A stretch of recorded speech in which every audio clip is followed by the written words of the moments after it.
嘅設計咁cyber又有展覽品呢，就以為呢度係美術館喎。其實呢度呢係一間戲院嚟㗎。今日仲有3位巨星出席首映添。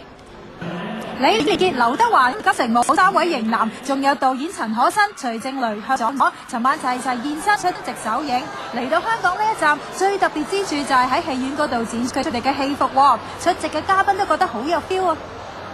蕭霞，咁呢個戲院啦，即係有一部分咧係一個展覽館嚟㗎啦。咁啊，其實如果俾你揀嘅話咧，揀選啲電影嘅嘢咧擺喺度展覽，你會想揀乜嘢咧？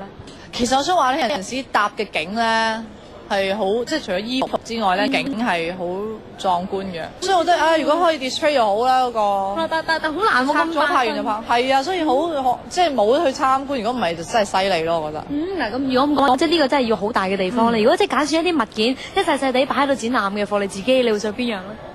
我自己我諗係用過刀啦，同埋嗰啲拍戲用過用具咯。道具啊嗰啲。因為嗰啲有過程發生過咧，你有感覺㗎嘛，係啊。